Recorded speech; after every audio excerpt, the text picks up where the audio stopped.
Depuis plus de 5000 ans, Stonehenge se dresse en silence. Aucune inscription, aucune explication, rien que des pierres massives, plus lourdes que des avions, disposées avec une précision impossible par une civilisation censée ne disposer d'aucun outil perfectionné. Les historiens ont émis des hypothèses, les archéologues ont débattu, et la véritable fonction de Stonehenge est restée enfouie dans le passé. Jusqu'à aujourd'hui. Récemment, un système d'intelligence artificielle a été alimenté avec tout ce que nous savons sur Stonehenge. Imagerie satellitaire, géoradar, données astronomiques, relevés climatiques anciens et des millénaires de données sur les activités humaines. L'objectif était simple, trouver de l'ordre dans le chaos. Ce que l'IA a découvert a stupéfié tous les participants. La disposition des pierres n'avait rien d'aléatoire. Elle ne servait pas uniquement à des rituels et n'était pas seulement alignée avec le soleil. Alors avant d'aller plus loin, n'oubliez pas de cliquer sur j'aime et de vous abonner à la chaîne. L'algorithme de Stonehenge. Depuis des millénaires, Stonehenge se dresse silencieusement dans la plaine de Salisbury. Une énigme de pierre massive qui a déconcerté les plus grands esprits de l'histoire. On l'a qualifié de temple, d'observatoire, de lieu de sépulture. Mais et si ce n'était rien de tout cela? Et s'il s'agissait de quelque chose de bien plus avancé et franchement, de bien plus inquiétant? Récemment, une équipe de chercheurs a intégré la moindre donnée disponible sur Stonehenge dans une intelligence artificielle de nouvelle génération. Il s'agissait d'études géologiques, de cartes astronomiques, de tests acoustiques et de relevés archéologiques remontant à un siècle. Ils espéraient que l'IA trouverait un indice, un détail infime qui avait échappé à tout le monde. Au lieu de cela, l'IA a révélé quelque chose de si stupéfiant que cela semble relever de la science-fiction. Elle a affirmé que Stonehenge n'est pas un monument. C'est une machine, conçue dans un but d'une précision effrayante. Premier indice, les pierres elles-mêmes. C'est assez ironique quand on y pense. Pendant des années, les experts ont débattu pour savoir si ce sont les glaciers ou les humains qui avaient déplacé ces pierres. Ce débat est clos. Nous savons désormais avec une certitude absolue que ce sont les populations du néolithique qui ont tout accompli. Les pierres bleues, plus petites, mais pesant tout de même jusqu'à 3,5 tonnes chacune, ont été transportées sur une distance incroyable de 200 km depuis le pays de Galles. Mais voici le point crucial, le détail qui a glacé le sang des chercheurs. L'immense pierre d'autel, un colosse de 6 tonnes. Une nouvelle analyse révèle désormais que l'emblématique pierre d'autel de 6 tonnes, située au cœur de Stonehenge, provient du nord de l'Écosse et non du sud-ouest du pays de Galles. Son origine a été retracée jusqu'à une carrière située à plus de 600 km de là, dans le nord de l'Écosse. 600 km. C'est comme traîner un pick-up de New York à Pittsburgh en n'utilisant que des cordes, des traîneaux et la force brute. Pourquoi diable aurait-il fait une chose pareille? C'est là que la réponse de l'IA devient troublante. Il ne s'agissait ni de symbolisme, ni de la recherche d'un type de roche particulier. Selon l'analyse des modèles effectués par l'IA, ces pierres spécifiques, issues de lieux précis, possèdent des compositions géologiques et métalliques uniques. Elles ont été sélectionnées comme des composants d'un circuit électronique. Le modèle de l'IA suggère que ces différentes pierres interagissent avec le champ magnétique terrestre d'une manière très particulière. Les bâtisseurs ne se contentaient pas d'ériger un monument. Ils assemblaient un dispositif complexe, fondé sur un plan d'une sophistication époustouflante. Ils possédaient des connaissances en géologie et en physique que nous commençons à peine à comprendre. Cet effort colossal n'était pas une simple preuve de dévotion. C'était une condition impérative au fonctionnement de la machine. Tenez-vous bien, l'IA a croisé l'emplacement de la pierre avec des cartes stellaires vieilles de 5000 ans. Nous savions déjà que Stonehenge était aligné sur les solstices. Ce n'est pas nouveau. Mais l'IA a découvert un alignement secondaire. Un alignement bien plus subtil et bien plus important. Il ne suit ni le Soleil ni la Lune, mais un point vide précis dans l'espace. Durant les quelques jours entourant le jour le plus long de l'année, au moment précis du lever du Soleil, on pouvait voir un rayon de lumière pénétrer directement dans la structure. L'effet devait être spectaculaire. Il s'agit d'un repère céleste pour un événement qui ne se produit ni chaque année, ni même chaque siècle, mais selon un cycle de plusieurs millénaires. Le monument tout entier, cette machine à la construction invraisemblable, a été conçue pour s'activer lorsque certains corps célestes s'alignent avec ce point sombre unique dans le ciel. L'analyse de l'IA a abouti à cette conclusion avec une probabilité de 93%. La question est de savoir que se passe-t-il lorsqu'elle s'active? Le code était dissimulé dans la disposition, la géologie et l'astronomie du site, Mais il ne constituait que la première couche de cet oignon terrifiant. La découverte suivante de l'IA allait révéler la véritable nature de la machine, une arme faite de pierre. Stonehenge est donc une machine, une carte de circuit géante composée de blocs de plusieurs tonnes alignés sur un point mystérieux du cosmos. C'est une idée folle. Mais l'élément suivant du puzzle mis au jour par l'IA est encore plus troublant. Il ne s'agit pas seulement de la composition de Stonehenge ou de sa direction. Il est question de la puissance invisible qu'il peut générer. Pendant des années, les visiteurs de Stonehenge ont fait état d'une sensation étrange, d'une énergie singulière ou d'un bourdonnement sourd. La plupart y voyaient le fruit de leur imagination. Mais pour l'IA, c'est bien réel, et c'était. Il y a quelques années, avant même que je ne sois présent en ligne, des scientifiques ont construit une maquette parfaite de Stonehenge à l'échelle 1/12e pour en étudier l'acoustique. Ils ont utilisé des pierres imprimées en 3D pour reproduire la disposition originale avec une précision incroyable. Ce qu'ils ont découvert était stupéfiant. Le monument est un véritable paradis acoustique. Il amplifie le son et crée un environnement sonore unique, emprisonnant le son à l'intérieur du cercle. Les chercheurs ont mené plusieurs expériences sur cette maquette. Ils ont utilisé la voix humaine à un volume réduit au 12e pour correspondre à l'échelle du modèle. Mais l'IA a pris ces données et les a soumises à des millions de simulations, testant des fréquences bien au-delà du spectre auditif humain. Sa conclusion a été glaçante. Le monument n'avait pas été construit pour amplifier des voix ou de la musique lors de cérémonies. Il a été conçu pour générer et concentrer un son spécifique à basse fréquence. C'est là que cela devient terrifiant. Cette fréquence, appelée infrason, se situe en dessous du seuil de l'audition humaine normale. On ne peut pas l'entendre, mais on peut la ressentir. Il a été démontré qu'elle provoque des sentiments d'anxiété, d'effroi, de tristesse et même de paranoïa. Certaines études l'associent à l'impression, chez certains individus, d'avoir vu des fantômes ou ressenti une présence dans une pièce. Elle entre en résonance avec le corps humain lui-même, créant des vibrations physiques dans nos organes. Imaginez maintenant cet effet amplifié, propulsé par l'immense structure de pierre de Stonehenge et réglé avec une précision absolue. Le modèle d'IA montre que, lorsque le dispositif est actif, il génère une onde infrasonore si puissante qu'elle peut être ressentie à des kilomètres à la ronde. Pensez-y. Une population entière baignant dans une fréquence constante et inaudible qui suscite anxiété et peur. C'est l'outil ultime de contrôle psychologique. L'IA émet l'hypothèse que le monument aurait pu servir à pacifier une vaste population, à la rendre docile ou à instaurer un état de terreur religieuse lors de rituels spécifiques. Ces bâtisseurs n'étaient pas de simples architectes, ils étaient passés maîtres dans l'art de l'acoustique et de la psychologie humaine. Ils ont en somme construit une arme d'influence massive, capable de manipuler l'état émotionnel de milliers de personnes simultanément. L'énergie que l'on ressent aujourd'hui sur place n'est peut-être qu'un faible écho, un murmure résiduel de la véritable et terrifiante puissance du monument. Construire une structure incroyable est une chose, la concevoir pour contrôler les esprits en est une autre. La question majeure à laquelle l'IA a dû s'attaquer ensuite était la suivante. Qui étaient ces gens? Qui possédait de telles connaissances il y a 5000 ans? La réponse désigne une société sans commune mesure avec tout ce que nous avions imaginé jusqu'ici, les maîtres du néolithique. L'histoire prend une tournure de plus en plus sombre. Nous avons affaire à une machine conçue pour suivre un événement cosmique et à une arme sonique destinée à contrôler une population. Alors, qui sont les cerveaux à l'origine de ce projet aussi incroyable que terrifiant? Pendant longtemps, la théorie dominante a voulu que Stonehenge soit un monument dédié à l'unification. Les archéologues ont découvert que les personnes inhumées près du site venaient de toute la Grande-Bretagne antique. L'idée était que la construction de Stonehenge avait rassemblé différentes tribus dans un vaste effort pacifique et collaboratif. C'est une belle histoire. Malheureusement, l'analyse de l'IA suggère que la réalité était tout autre. L'IA a intégré toutes les données archéologiques et anthropologiques dans un modèle de simulation sociétale.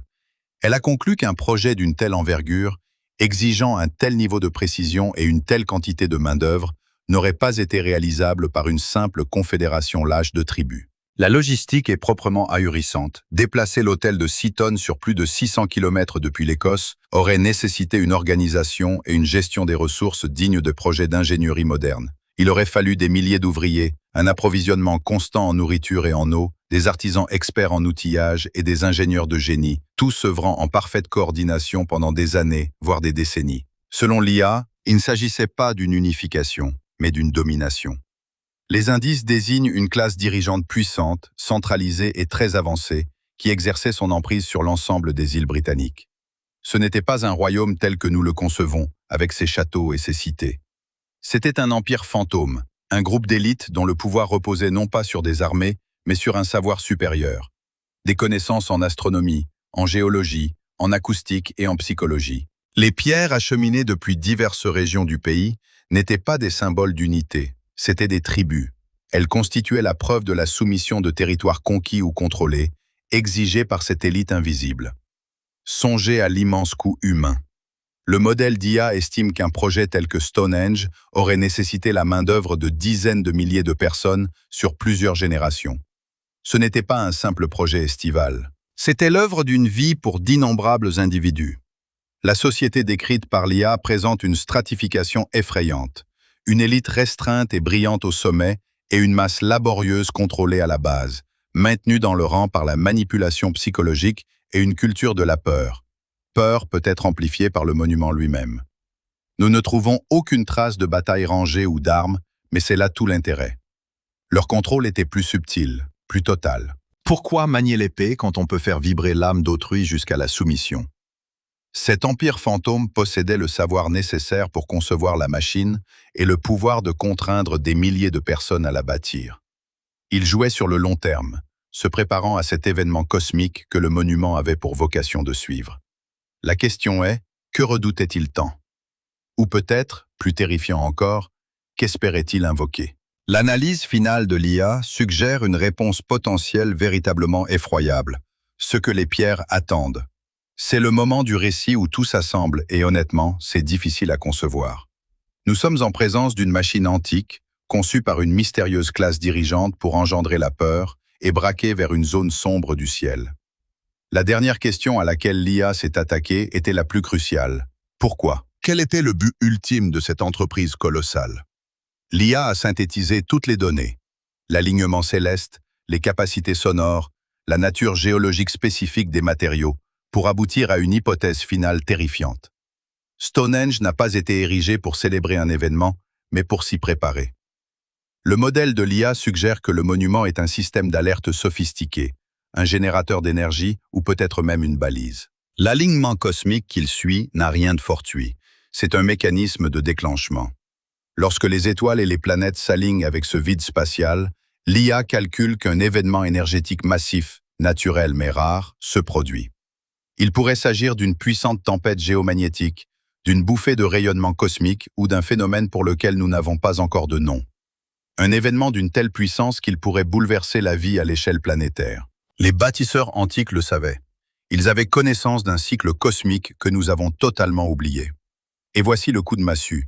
L'IA envisage deux possibilités terrifiantes quant à la fonction du monument lors de cet événement. Première possibilité, c'est un système de défense. La composition spécifique des pierres, disposée selon ce schéma précis, visait à absorber ou à dévier cette énergie cosmique, créant ainsi une bulle protectrice autour du site. Les infrasons générés auraient pu servir d'avertissement, une alarme silencieuse intimant à chacun de se réfugier à l'intérieur du cercle pour se mettre en sécurité. Dans ce scénario, les bâtisseurs étaient des protecteurs, utilisant leurs connaissances prodigieuses pour préserver leur peuple d'un danger cosmique récurrent. Mais la seconde possibilité est bien plus sombre. Et si Stonehenge n'était pas un bouclier? Et s'il s'agissait d'un amplificateur? Et si le but n'était pas de se protéger de cette énergie, mais de la canaliser? La machine capterait la puissance de l'événement cosmique pour la concentrer tel un objectif, tandis que les infrasons serviraient à mettre la population au diapason pour un rituel massif et effroyable. Dans quel but? Ouvrir un portail? Communiquer avec une entité? Le modèle de l'IA ne peut l'affirmer avec certitude, mais il esquisse un scénario où les bâtisseurs ne cherchaient pas à protéger leur peuple. Stonehenge était en quelque sorte le projet d'intérêt général par excellence, un moyen de rassembler les gens, un rôle qu'il joue encore aujourd'hui. Ces éléments étaient utilisés dans le cadre de la fonction terrifiante de la machine. Revenons maintenant à la réalité. Vous vous dites peut-être qu'il ne s'agit là que d'une théorie farfelue sortie de l'esprit d'un ordinateur. Mais et si ce n'était pas le cas? Et si une civilisation ancienne avait réellement possédé ce savoir et passé des siècles à construire un réveil? Le fait est qu'un réveil est conçu pour se déclencher. L'IA a calculé la récurrence de cet alignement cosmique, et selon ses projections, le prochain alignement ne se situe pas dans un futur lointain et oublié, c'est pour bientôt. Terrifiant de proximité. Avons-nous manqué un détail crucial? Tout cela s'est-il produit du jour au lendemain pour eux? Ou s'agissait-il d'une prise de conscience progressive, tout comme pour nous aujourd'hui? Nous vivons peut-être l'instant précis contre lequel les bâtisseurs de Stonehenge tentaient de nous mettre en garde. Nous venons tout juste de décoder le message, et il est peut-être déjà trop tard. Le lieu de jonction. C'est là que les choses deviennent vraiment inquiétantes. Un système de défense planétaire est effrayant. Un dispositif de contrôle mental, pire encore. Mais lorsque l'IA a dépassé le cadre des hypothèses prudentes pour s'aventurer dans une modélisation spéculative pure, puisant dans la physique quantique et la cosmologie marginale, elle a produit une troisième explication. Et celle-ci rend les théories sur les anciens astronautes presque rassurantes. Selon ce modèle, Stonehenge n'a pas été construit pour protéger qui que ce soit. Il n'était pas destiné à contrôler les esprits. Il a été conçu pour déplacer quelque chose sans vaisseau, moteur ni machine, en provoquant une rupture de la réalité elle-même. C'est là que cela devient étrange. Les fréquences infrasonores générées par les pierres, lorsqu'elles sont amplifiées par de rares événements d'énergie cosmique, pourraient théoriquement créer une résonance localisée si intense qu'elle affaiblirait la frontière entre les dimensions, non pas métaphoriquement, mais physiquement. Les pierres ne se contentent pas de transmettre le son.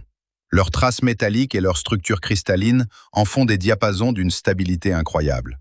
Chacune d'elles, acheminée depuis une carrière précise située à des centaines de kilomètres, vibre à sa propre fréquence. Activées simultanément, elles ne produisent pas une note unique, mais un accord résonnant complexe. Et dans les simulations les plus extrêmes de l'IA, cet accord s'aligne sur la fréquence théorique de l'espace-temps lui-même. Dans ce contexte, Stonehenge n'est ni une arme ni un bouclier, c'est une clé. La pierre d'autel, cette dalle de 6 tonnes traînée depuis l'Écosse, en constituait l'ultime élément. Sa composition unique agit comme un résonateur maître, la note finale qui verrouille l'accord. L'alignement cosmique fournit l'énergie, les pierres assurent la précision. Ensemble, elles ouvrent un portail stable et reproductible. Le point vide qu'elles ciblent dans l'espace n'est pas vide du tout, c'est une destination. Peut-être avons-nous mal interprété Stonehenge depuis le début. Et si ce monument n'avait rien de primitif? Et s'il s'agissait de la technologie la plus avancée jamais construite sur Terre? Il se peut que ce que l'on appelle l'Empire fantôme n'ait pas été une civilisation de dirigeants. Ils étaient peut-être des navigateurs, munis d'une carte de la réalité s'étendant bien au-delà des étoiles, vers d'autres plans d'existence. La question est obsédante. Cherchait-il à partir ou à laisser entrer quelque chose? Car la précision de l'ouvrage suggère qu'il ne s'agissait pas d'une simple expérience, mais d'un processus reproductible. Cela change tout. Cette main-d'œuvre colossale ne bâtissait pas un monument, elle construisait une issue de secours, ou une porte d'accueil, pour une planète entière. Et si le but n'était pas le voyage, mais une réinitialisation totale du monde lui-même, une horloge de l'apocalypse? Si vous pensiez qu'un portail dimensionnel représentait le summum de l'imaginable, accrochez-vous. L'analyse finale de l'IA, la plus audacieuse de toutes, a envisagé pour Stonehenge une fonction d'une ampleur presque inconcevable. Elle a croisé l'idée d'un événement cosmique récurrent avec les théories les plus extrêmes sur les cycles planétaires. Et si l'événement que Stonehenge surveille n'était pas une simple tempête, mais un cataclysme cyclique capable d'anéantir toute vie? Un bouton de réinitialisation planétaire s'activant tous les quelques millénaires. Une onde d'énergie venue du cosmos, balayant la surface de la Terre pour la nettoyer. Et si les bâtisseurs de Stonehenge étaient les seuls survivants du précédent cataclysme? Dans ce scénario vertigineux, l'Empire fantôme n'était pas seulement une société avancée. Ils étaient les héritiers d'une science oubliée, les gardiens d'un secret terrible, tentant désespérément de préserver la vie, ou du moins la leur, face au prochain cataclysme. L'IA a exposé 2 hypothèses bouleversantes sur la manière dont le monument pourrait accomplir cela. La première est que Stonehenge constitue une arche génétique, un disque dur biologique taillé dans la pierre. Le modèle de l'IA suggère qu'il est possible de stocker d'immenses quantités d'informations au niveau moléculaire, au cœur même de la matrice cristalline des pierres. Il ne s'agit pas de quelques fichiers, nous parlons des séquences d'ADN complètes de toutes les espèces terrestres, du plan directeur intégral de l'écosystème de notre planète, de la bactérie la plus simple au mammifère le plus complexe, le tout encodé dans la roche solide.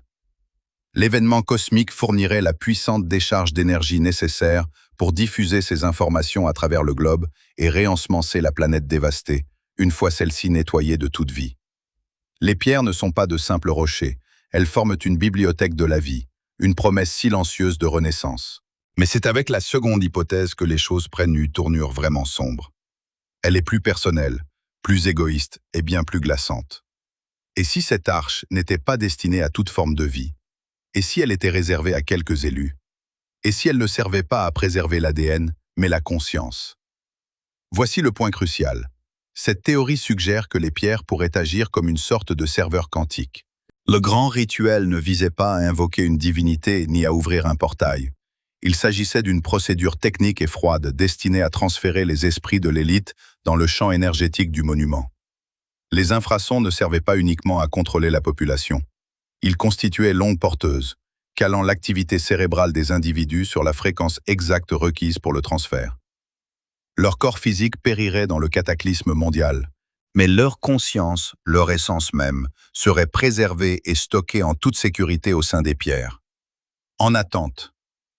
En attente de quoi? Que la planète redevienne habitable? Que de nouvelles formes de vie primitives évoluent pour offrir des hôtes adéquates?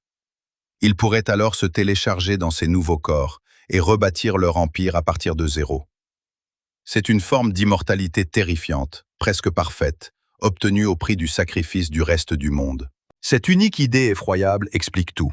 L'effort colossal, s'étalant sur des siècles et impliquant plusieurs générations, l'exigence absolue et non négociable d'une précision mathématique et géologique, le contrôle psychologique impitoyable exercé sur la population.